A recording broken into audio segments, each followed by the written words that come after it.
গত শুক্রবার Asian highway হয়ে একটা কাজে বের হয়েছিলাম। তো যাওয়ার পথে উলুখোলা ব্রিজের ওপর কী পরিমাণ জ্যাম ছিল তা আপনাদেরকে বোঝাতে পারবো না।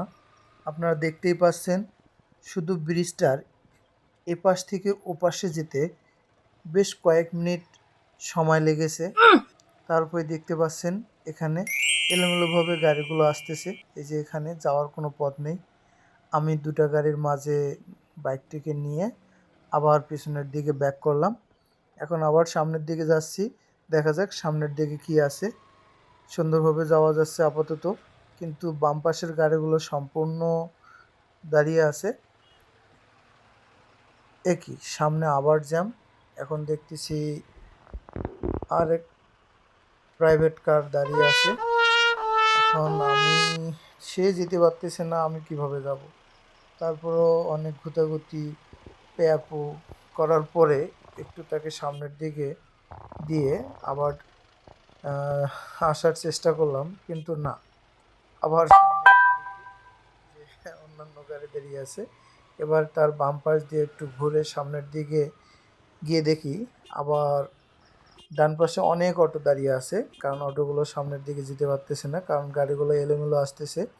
যদিও কিছু জায়গা বাম পাশে ছিল, কিন্তু দেখেন এই যে আবার একটা গাড়ি, অটোগুলো সাইড দেওয়ার কারণে আমি একটু সামনের দিকে গেছি, কিন্তু না, আবার আরেকটা গাড়ি এমনভাবে ফেসে গেছে বা মাঝামাঝি চলে আসছে যে যাওয়াটা অনেক কষ্টকর।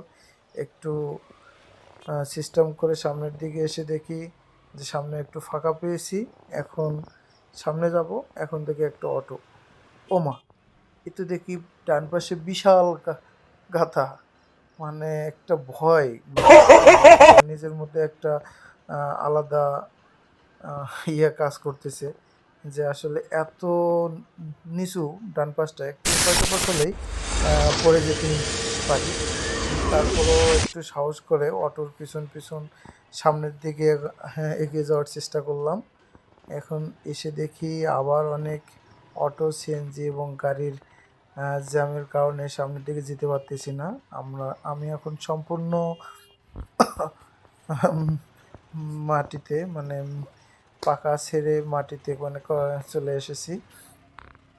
দেখা যাক, চেষ্টা করে সামনের দিকে যাচ্ছি, কিন্তু ভয় লাগতেছে, কারণ ডান দিকে অনেক নিচু নিচু, এই কারণে আর কি। যাক, মনে হচ্ছে জামটা ছেড়ে গেল, দেখি সামনের দিকে যাই। হ্যাঁ, সামনের দিকে ভালোই যাচ্ছি। একই আবার কি জ্যাম মনে হচ্ছে নাকি?